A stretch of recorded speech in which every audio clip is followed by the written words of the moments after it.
Juifs et non-juifs ont le même Seigneur. Frères et sœurs chrétiens, je désire de tout mon cœur que les Juifs soient sauvés, et je demande cela à Dieu pour eux. Oui, je peux le dire, ils sont pleins d'ardeur pour Dieu. Mais cette ardeur n'est pas éclairée par la connaissance. Ils n'ont pas compris comment Dieu rend justes les êtres humains. Ils ont cherché à imposer leur façon d'être justes. Ainsi, ils ont refusé le chemin que Dieu prend pour rendre justes les êtres humains. En effet, la loi de Moïse a atteint son but. C'est le Christ. Et maintenant, Dieu rend juste tous ceux qui croient en Jésus-Christ. Quand Moïse parle de la justice qui vient de la loi, il dit « La loi donnera la vie à celui qui obéit à tous ses commandements. » Mais voici comment il parle de la justice qui vient de la foi. Ne dis pas dans ton cœur « Qui montera au ciel pour faire descendre le Christ ?» Ne dis pas non plus « Qui va descendre dans le ventre de la terre ?» Le Christ est déjà remonté du milieu des morts. Alors voici comment les livres saints parlent de la justice. La parole est tout près de toi, dans ta bouche et dans ton cœur.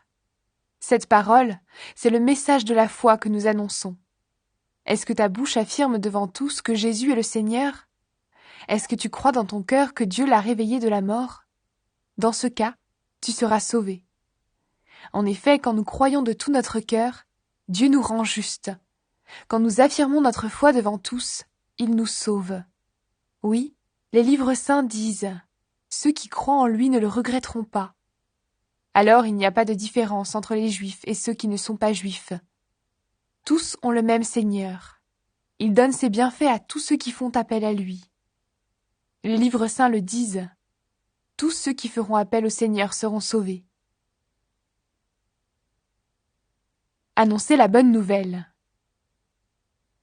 Mais comment s'adresser au Seigneur si on ne croit pas en lui ? Et comment croire au Seigneur si on n'a pas entendu parler de lui ? Et comment entendre parler de lui si personne ne l'annonce ?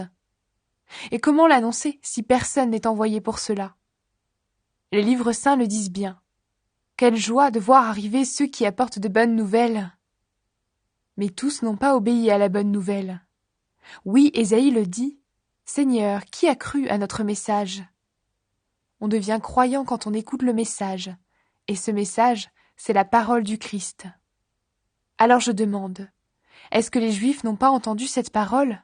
Mais si. En effet, les livres saints disent « On a entendu la voix des messagers sur la terre entière, et leurs paroles sont allées jusqu'au bout du monde. » Alors je demande, est-ce que le peuple d'Israël n'a pas compris ? Dieu a déjà dit par la bouche de Moïse « Je vous rendrai jaloux de ceux qui ne forment pas un vrai peuple. Je vous mettrai en colère contre un peuple sans intelligence. » Et Isaïe ose même annoncer de la part de Dieu « Ceux qui ne me cherchaient pas, ceux-là m'ont trouvé. Et je me suis montré à ceux qui ne me demandaient rien. » Mais au sujet du peuple d'Israël, Dieu dit « Toute la journée j'ai tendu les mains vers un peuple qui n'obéit pas et qui est contre moi. »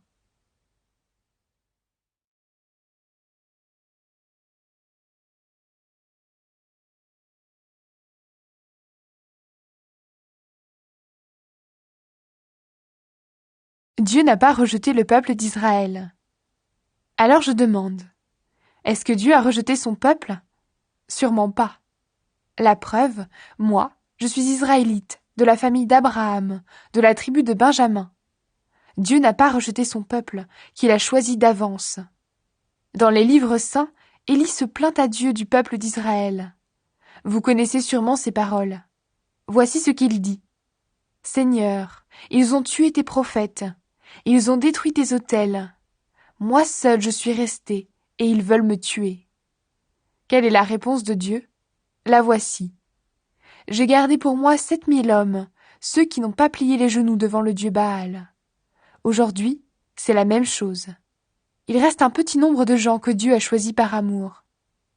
Mais si Dieu les a choisis par amour, ce n'est pas à cause de ce qu'ils ont fait, sinon l'amour de Dieu ne serait pas un amour gratuit. Qu'est-ce que cela veut dire ? Ce que le peuple d'Israël cherche, il ne l'a pas trouvé. Mais ce que Dieu a choisi, eux, ils ont trouvé ce qu'ils cherchaient. Les autres n'ont pas voulu comprendre. En effet, les livres saints disent « Jusqu'à maintenant, Dieu a endormi leur intelligence. Il a empêché leurs yeux de voir et leurs oreilles d'entendre. » Le roi David dit aussi Que leur repas devienne pour eux un piège, un trou où ils tombent. Qu'ils soient punis, qu'ils deviennent aveugles, qu'ils ne voient plus rien du tout, et fais-leur courber le dos sans arrêt. Je demande donc, est-ce que les Juifs sont tombés dans le piège pour toujours? Sûrement pas. Mais à cause de leur désobéissance, les autres peuples ont pu être sauvés. Ainsi le peuple d'Israël est devenu jaloux. Sa désobéissance a apporté de grands bienfaits au monde, et son échec en tant que peuple a apporté de grands bienfaits à ceux qui ne sont pas juifs. Alors, quand les Juifs participeront totalement au salut, les bienfaits seront encore plus grands. Le salut de ceux qui ne sont pas juifs. Maintenant, vous qui n'êtes pas juifs, c'est à vous que je parle. Je suis l'apôtre de ceux qui ne sont pas juifs. Ce service est pour moi un honneur, et je le rends en espérant augmenter la jalousie de mes frères et sœurs juifs pour en sauver quelques-uns. En effet, quand Dieu les a mis de côté, il a réconcilié le monde avec lui. Alors, quand il les accueillera de nouveau, que va-t-il se passer? Ceux qui étaient morts reviendront à la vie. L'arbre sauvage et l'arbre cultivé. Si la première part du pain est pour Dieu, le pain entier est pour lui aussi. Et si les racines d'un arbre sont à Dieu, les branches sont à lui aussi. Le peuple d'Israël est comme un arbre bien cultivé, auquel on a coupé quelques branches. Toi, tu es comme la branche d'un arbre sauvage, et on t'a greffé parmi les branches qui restaient sur l'arbre cultivé. Maintenant, tu peux profiter avec ces branches de la bonne sève de ses racines. Mais ne va pas te vanter devant les branches. Tu veux pourtant te vanter, mais ce n'est pas toi qui portes les racines, ce sont les racines qui te portent. Tu vas dire, on a coupé des branches pour que moi, je sois greffé. C'est vrai. On les a coupées parce qu'elles n'avaient pas la foi. Et toi, tu restes attaché à l'arbre parce que tu as la foi. Ne te vante pas, mais tu dois plutôt avoir peur.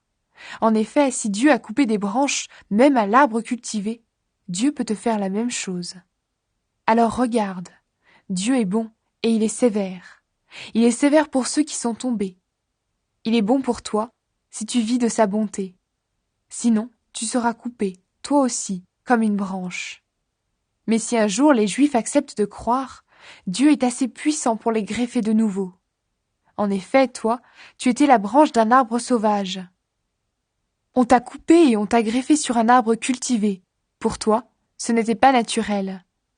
Les Juifs, eux, étaient les branches de l'arbre cultivé. Alors Dieu les greffera bien plus facilement sur cet arbre où ils avaient poussé. Tout le peuple d'Israël sera sauvé. Frères et sœurs chrétiens, voici le mystère que je veux vous faire connaître. Ainsi vous ne croirez pas que vous êtes des sages.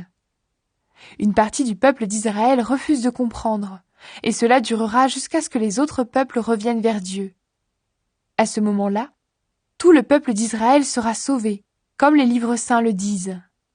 Le libérateur viendra de Jérusalem. Il enlèvera les fautes de la tribu de Jacob. Voici l'alliance que j'établirai avec eux, quand j'enlèverai leurs péchés. Ils ont refusé la bonne nouvelle. Ils sont donc devenus ennemis de Dieu, et cela à votre avantage. Pourtant, Dieu les avait choisis pour être son peuple. Il les aime à cause de leurs ancêtres. En effet, Dieu ne reprend jamais ce qu'il a donné. Il ne rejette jamais ce qu'il a appelé. Autrefois, vous n'avez pas obéi à Dieu, mais maintenant, Dieu a eu pitié de vous, parce que les Juifs n'ont pas obéi. Pour eux, c'est la même chose. Maintenant, ils n'ont pas obéi à Dieu pour que Dieu ait pitié de vous. Alors maintenant, eux aussi pourront recevoir la pitié de Dieu.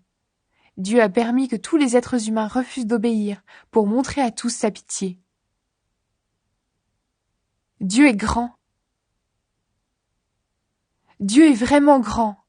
Sa sagesse et ses pensées sont vraiment très profondes. Personne ne peut connaître ses décisions. Personne ne peut comprendre ses projets.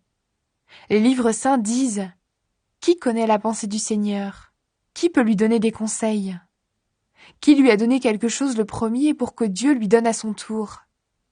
Oui, tout vient de lui, tout existe par lui et pour lui. À Dieu la gloire pour toujours. Amen.